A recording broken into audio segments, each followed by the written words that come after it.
This is episode 8 of CapChat Season 2. I am one of your hosts, John Honecker. I am your other host, Mary Claire Kunkel. And we have two amazing guests, as always. We just cycle through amazing guests. That's the bar. Amazing, and you guys are it. So tell us why you're amazing. Okay, so my name is Allie Russ. I am a third-year junior student here at Capital University. I'm studying marketing and entrepreneurship here, and I have loved Capital ever since I came here. I'm involved in fraternity and sorority life. I'm a part of Alpha Sigma Alpha sorority, as well as Delta Sigma Pi business fraternity. Whoa. And then, I'm a little busy, and I have a couple on-campus jobs. And I used to run cross-country and track, but I kept getting some stress fractures in my shin, so I unfortunately had to stop. But I did love that experience as well. Man, we're running out of screen real estate at the bottom of your resume. It's too much, but that's awesome. Thank you for being here. Yeah, thank you for having me. And I'm Keirsten Moore. I'm an associate provost here, which means I work in the office of the vice president for learning. And I'm also on the business faculty. So I teach leadership and management classes. And I've worked at Capital for 25 years now. So I've done a lot of things, work with a lot of students. I'm actually the advisor for our business fraternity, Delta Sigma Pi. I've advised other student organizations as well, and just really love working with students. That's good, because they seem to really enjoy being here. Yes. I enjoyed it. Good. So today we are going to talk about class management, what that looks like. So class management is time management. There's definitely a shift from coming from high school into college. There's way more responsibility on that. What do you do with your time? You're not being told what to do. You have to figure it out yourself. Dun, dun, dun. We don't have a sound effect machine for that. So we're going to do a real quick exercise. I broke down all the hours in the week based on different sources and all that. So I'm going to ask questions from not only our guests, but even actually some of our crew here to see what they do to get kind of average answers. And I want to see how this plays out. We're going to break down the average week of a college student. Are you guys ready? Yes. Why, Mary Claire, why do you look so nervous about this? Because I experience the week on a weekly basis. And she's not average. Oh, that's right. Amazing. That. All the people at this table are amazing. So that's the bar. So how many hours in a week? 168 hours. That's what we got to work with. So first thing that we need to talk about that you need to be spending your time is Classes. Sleep. Oh. I answered Self-care. wrong immediately. Self-care. Exactly. We'll get to classes for sure. That is that's a large chunk, but we should get some sleep. So it's recommended by so many studies that you get 8 hours of sleep. But how many hours of sleep do you get regularly, would you say? Probably I get 7 hours. yeah, 7.5, sometimes 6. Try to shoot for 7.5. And that's usually what it comes down to is you're sacrificing sleep. So we're going to say 7 hours. Mm-hmm. You know, the person that's probably not getting enough is 6, and then someone getting what the recommended amount, 8. So we're going to do 7 hours on average. That's 49 hours gone of the week. Then the next that we'll eliminate is food, right? Eating. We spend about 3 hours a day eating food. That includes preparation, shopping, if you do any shopping, eating, drinking, and then cleaning, looking at all the roommates that don't wash their dishes. I don't know if you're to blame for that or if you guys are good roommates. All my roommates are pretty good about washing their dishes, so I'm very lucky, which is great. I learned quickly once I had a kitchen that there's not enough counter space, so you have to do them immediately because I will forget. And then it just piles up and then you have to do them later, so you might as well do them right away. And we're going to be talking about procrastination later. That's going to play into it. Dirty dishes. It's a con. And then, so that's 21 hours a week for just eating in that category. And then we spend about an hour on hygiene per day, brushing teeth, combing hair, showering, or at least we're supposed to. 7 hours total for the week. And then 15 credit hours is the average college semester load. How many credit hours are you guys taking this semester? This semester, I'm taking 14 credit hours. Okay. I'm taking 14 as well. So average is 14, 15. And a credit hour, breaking it down, is 1 hour of class lecture that of the time in class, and then 2 hours of classwork. So if you take 15 credit hours, you'd have 15 of lecture per week, 15 hours of lecture, plus another 30 hours of homework time or spending time on the classwork, which totals at about 45 hours per week. So we're gonna say 45 hours to 50 hours of class time. So yeah, you're right. What do we spend the most time on? Class time. So that's 50 hours, and then travel time, probably an hour of walking around to class per week. I'm saying you walk It's a fast. small campus. Yeah, it's a small campus. Sport, music, fraternity, or sorority life, those extracurricular activities. The good rule of thumb for that is that it's an extra class. So we'll say 3 credit hours per activity. That's 9 total hours. We'll round it to 10 because sometimes, you practice more in music, you do more in sports, you do more in your fraternity or sorority life. Streaming and media consumption. Does anyone want to take a guess how many hours per week? Way too much. Yeah, definitely way too much. Anytime I'm walking, I'm streaming because I'm listening to music. So that's at least an hour. I have no idea the actual number. I'm going to guess 12 hours per week. Nice. That's very close. Okay. So it's average between 5 to 10 hours, more likely the 9 to 10 hours. Yeah. So 10 hours, again, gone. We haven't even discussed work study, socialization. You do have friends. There is a weekend. Exercise. Now, here's another exercise. Phone time. I'm actually going to take phone time out of the week. How many hours do you all spend on your phone? I've been getting that notification that tells you how much screen time you have. Yeah. And it's probably around like 4.5 hours. 4.5 hours. Mine's usually 5. Yeah. Per day? Yeah, it depends. Usually once the semester starts going, it's down more. But again, it's partially because I listen to music That's a great. lot. I'm never the one that comes in least, so this is great. Like, do you know? I don't know off the top of my head, but I use my phone for work a lot. So I do, I do email on my phone. I look at university websites on my phone when I'm helping students. So probably more than that. I mean, probably 4 to 5 hours a day, I would think. Wow. Okay, so my phone at least tells me it's 2 hours and 40 minutes. Oh, wow. Is what I spend. I get excited when I'm down to 3. Listen, it's been 2 years of me trying. I put on all the notifications of you've spent this much time. Trying to cut down. So let's break it down. 168 hours is what we started with, minus 49 hours for sleep, 21 to 22 hours for eating, 7 hours for hygiene, 50 hours for class and homework, 10 hours for each extracurricular activity, 10 hours for streaming shows, 18 hours based on my screen time, which is low, about 18 hours a week. Does anybody want to guess how many hours is left? -10. Yeah, are we in the negatives? It's 2 hours left. Oh, wow. Based on that very average, very round numbers. But this just shows the importance of you have to be structured with your time. It's very important to know where your time is going, what's important. And honestly, something will have to give. There's going to be extra study time. There's going to be things when you're actually, as a musician, and a couple of the guys on production are musicians. And we talked about practicing. It was more time outside of class.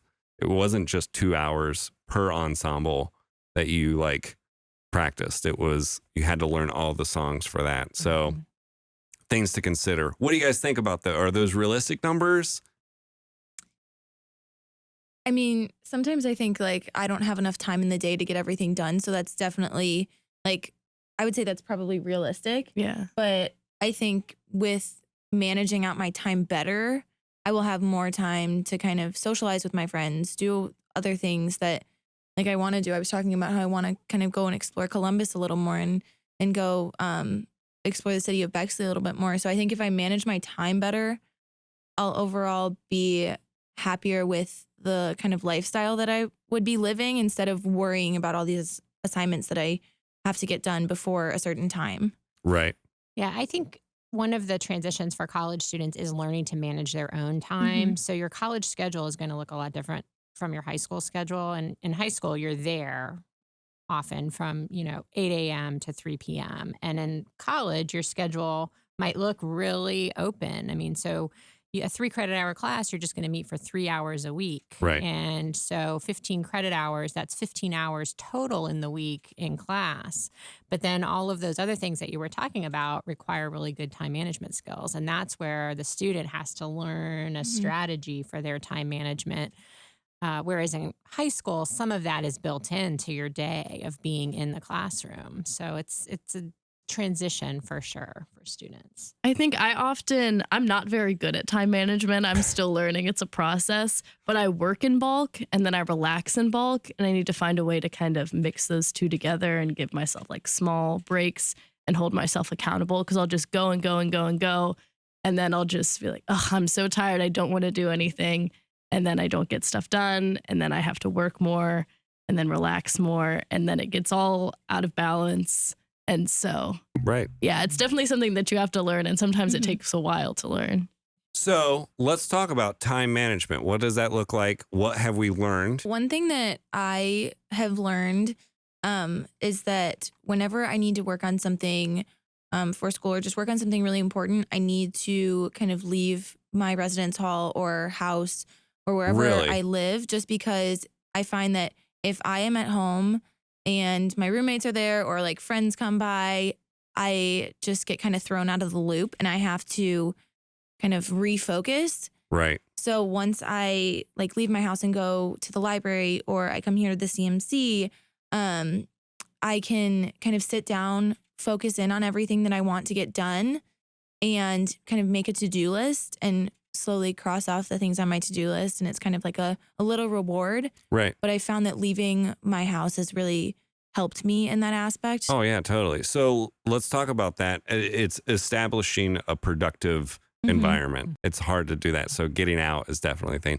What are some great locations that you find around campus or maybe not on campus that you would find productive?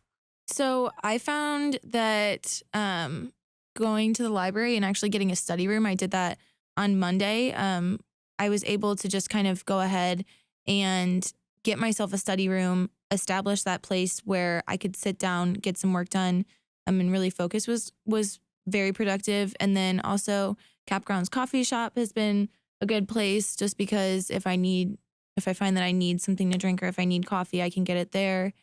And the Convergent Media Center is also great because I found that it's open 24/7. So if I need to come and work on something, a kind of a weird hour, I can. And I can come in, be productive, kind of sit down in a little nook. And I found that comfy chairs are really nice because then I can just kind of sit, relax, but still get work done. Yeah, it's really nice. I do a lot of my work in the Convergent Media Center because I'm here a lot anyway. And so I find on the first floor, it's hard for me because there's a lot of people coming in and out and I'll get distracted by that. But if I go up to the second floor and there's like a lot of like little nooks to go and I have a chair with one of the little desks on it or my own table and I can just kind of spread out and just kind of go into a zone, that's a lot more helpful. But I know that if people are passing, like I'm going to see my friends, I'm going to get caught up in a conversation. I'm not going to get something done. So I have to put in like my headphones to kind of block out the sound and just go. If I see anyone I know, it's kind of like game over. Like I'm going to be talking to them for at least 5 to 10 minutes. Yeah, I think the Blackmore Library is great. It's not one of those libraries where you have to be really quiet all the time and you can't eat or drink. You can bring, beverages or snacks in there. And I see a lot of students, up on the second floor in either quiet study spaces, or they can get a study room that you can reserve. Almost every building has little nooks that you can find for that individual, time where you can just kind of, hide yourself away and really be super productive. And I really agree with the strategy of not trying to do homework or studying in your room or in your house, because everything is more appealing at that point than studying, hanging out with your friends or, catching up on your Netflix or, Yes. even doing laundry. Oh, and I will just say I found doing homework in the laundry room when I was a student, and that was eons ago, but it's like a place that not very many people go. Yeah, they put off going there. And there's Yeah. like this white noise going on with dryers and stuff. I just found that very appealing for, and the place I would not recommend that you do it is in your car. So one challenge if you're a commuter student is trying to get integrated onto campus. And I see commuter students that will go back and sit in their car in between classes. Huh. And there's so many spaces on campus that are more Right. comfortable than your car and where you have the chance to meet people, but also are great study opportunities too. That's fantastic. Let's add to that. Can we think of off-campus locations that you found to be really productive, if any? The Bexley Public Library is just down the street. It almost appears like it's on campus how close it is. Oh, wow. And that's good to go to because you're not going to see other Capital students there. So I can just kind of go and escape without having to walk very far, especially for students without cars, and feel like I'm somewhere else. Nice. And I can leave all of that behind me for a little bit and zone in on what I'm doing. Yeah. And then sometimes even going to Starbucks and just kind of sitting down. They also have like a quiet study room in the back of Starbucks too, that you can just kind of go sit down in. The one close to campus. Yes, the one on Main Street, the one closest to campus. It's actually, that building is actually an old bank. So that quiet study room is the vault where they kept all the money, which is super cool, fun fact. But then kind of going into my goal of trying to explore Columbus a little bit more when I have some free time, I found that I've taken a trip down to Stoff's Coffee House. So I'm a big coffee person, so I like going to try and explore different coffee houses in Columbus. And that has been really great to just try and sit down at a table and kind of get things done. Right. So just finding that quiet space to be productive, but still enjoy the time around you. And I haven't been to the Bexley Public Library yet, but I was just talking about how I wanted to go because I was driving past it. And I was like, wow, I haven't been there yet. I really want to go check it out. So I think I'm going to go there this week. Yeah. I mean, you have to be intentional with wherever you're going to go, whether it's a coffee shop or, a library or something like that. You have to be able to be like, all right, I'm being intentional. I mean, you got a study nook at the library to be intentional about that. You're setting Really yourself important. up for success. So we talked about establishing a place. What are some other things that help manage time management or class management? Using a planner. It sounds very simple, but I used a planner all through like grade school because they had planner checks. Right. And then when those went away in high school, I was just flying by the seat of my pants and it was ugly all 4 years. How many classes did you miss? I didn't miss any classes. I just I was terribly unorganized, but that's a whole other story. And so I'm slowly trying to build this organization. And I know my mom would always tell me, just use a planner. And because my mom was telling me to do it, I didn't want to. And finally, this year is when I've more consistently actually used a planner. And last semester, towards the end of things, I kind of got away from using my planner. And I realized a drastic difference. So if you aren't a planner user, people who do use planners, this probably sounds insane. They're like, how do you function? Not well. But if you have a planner, like, trust me, use a planner. It can just be one that you buy at Target. You don't have to do like a bullet journal or you make it look all pretty. Just write things down as they come to your brain so you remember to do them, because I'll just forget it. And then the reward of being able to cross something off, or when someone asks you if you've done something and you get to say yes and not, oh, thank you for reminding me. It's so rewarding. Use a planner. Now, the reward of crossing something off, I love that. I love the check mark.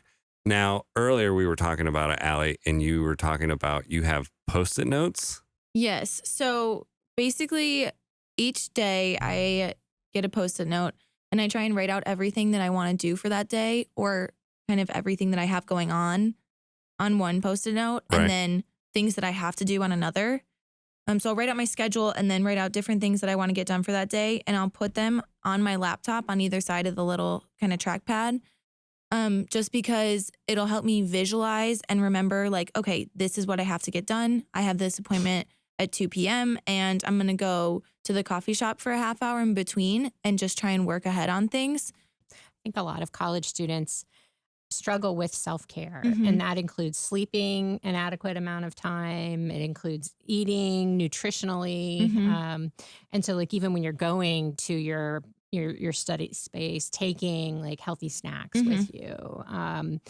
It also includes exercise, doing things that are good to get your body moving. And, the literature tells us that college students are bad at all of those things, but those things actually help your academic performance. Those are the So most important. those yeah. are really Yeah. important to your academic performance. And so making that time in your calendar to, eat, that's important, to sleep at a healthy time and place, and also to do some physical activity is really valuable. Now, we talked about this peak performance, this flow, and studies show that if you aren't in a place, if you are in a place where you get interrupted, you were mentioning like seeing somebody, like Yeah. if you are in the CMC on the first floor and a buddy comes in, they're like, hey, what's going on? You're like, oh man, this is great. That's, what did you guys say? 30 minutes, 45 minutes gone. Like just At you know, least 5. It depends. it depends.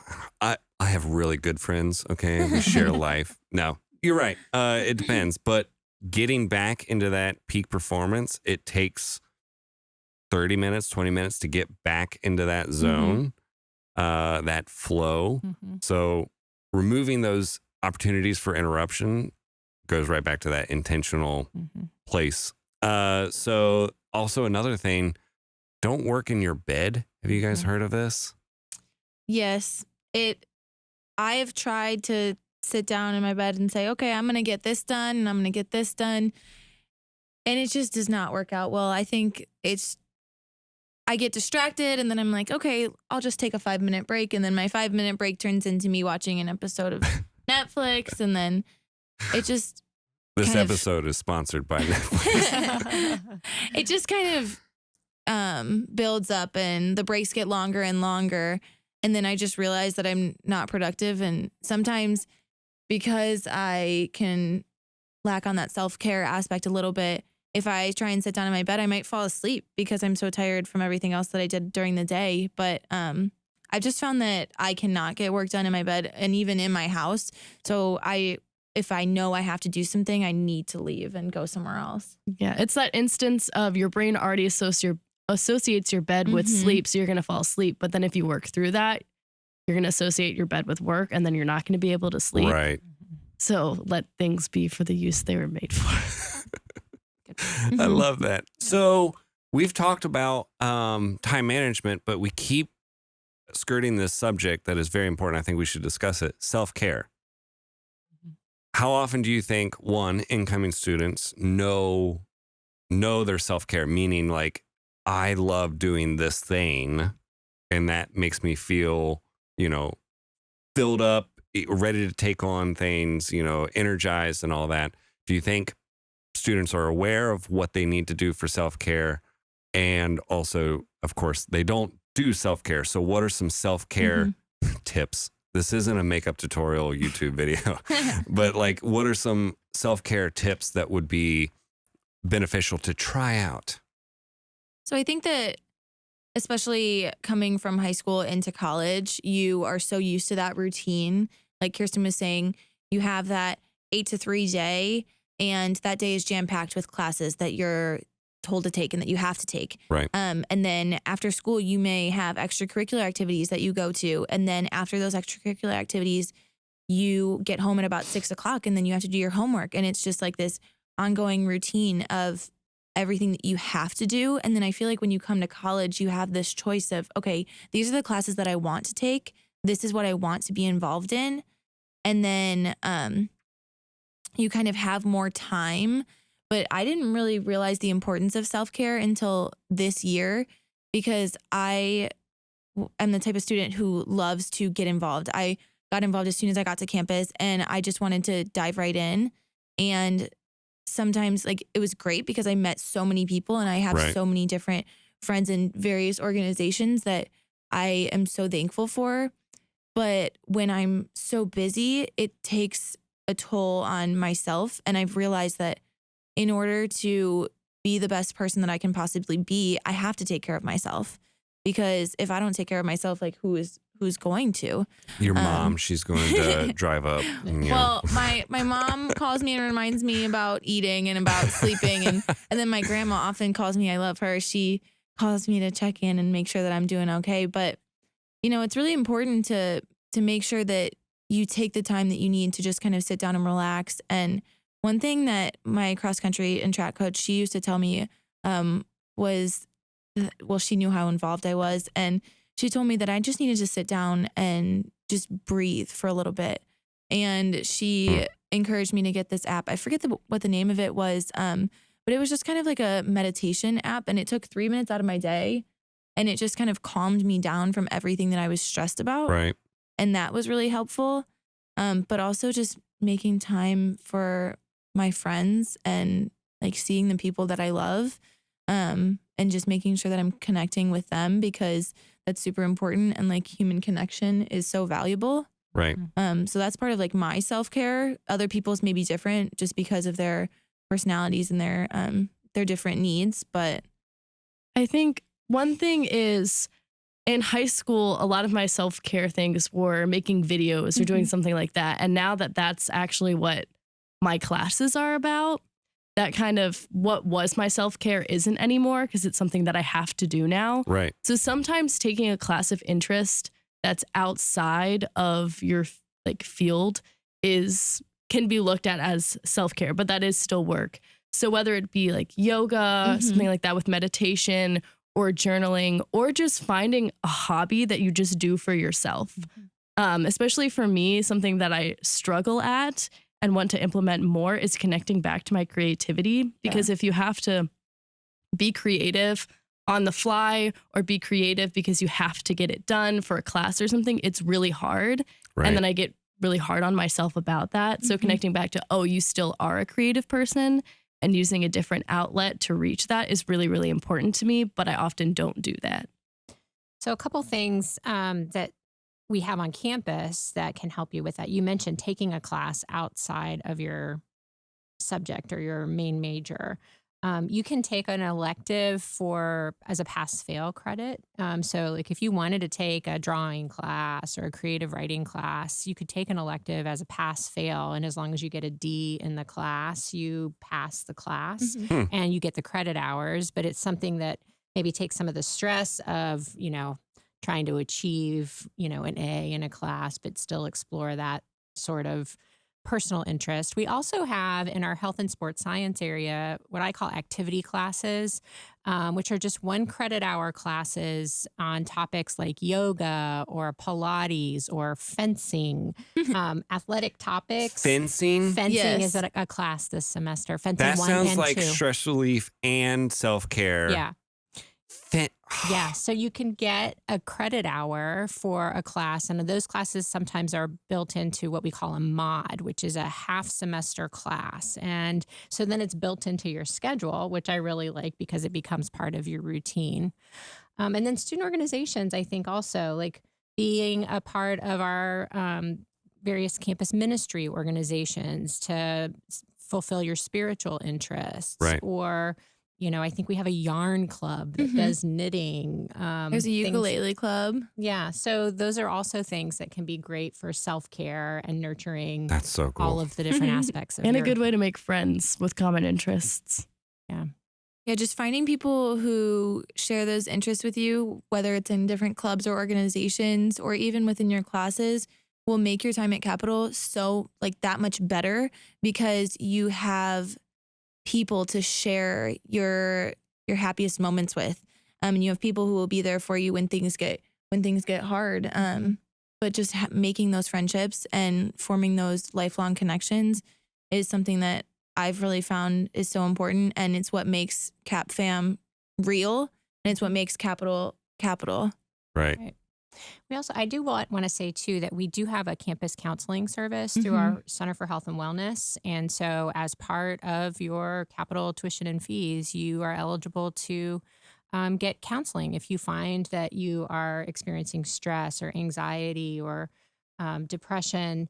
Those are things that college students grapple with. And so Yeah. we do have campus counseling services through the Center for Health and Wellness. And we also have support for students who are struggling in their classes through our Office for Academic Success. So you can get tutoring and you can go to the Writing Center or get coaching. If you're having trouble with time management organization in the Center for Academic Success, we have both students who are trained to coach you on those strategies, but also professional staff members. So they're just amazing resources on campus that students can take advantage of. All at your fingertips. Yeah. And one thing that my sorority has actually done very well this past year was putting a strong emphasis on making sure that students know what academic resources are available for them. Right. And we actually had a speaker come in from Academic Success, Ashley Sasala. She came in and spoke to our chapter about syllabus mapping and writing everything down in your planner and making sure you know when due dates come.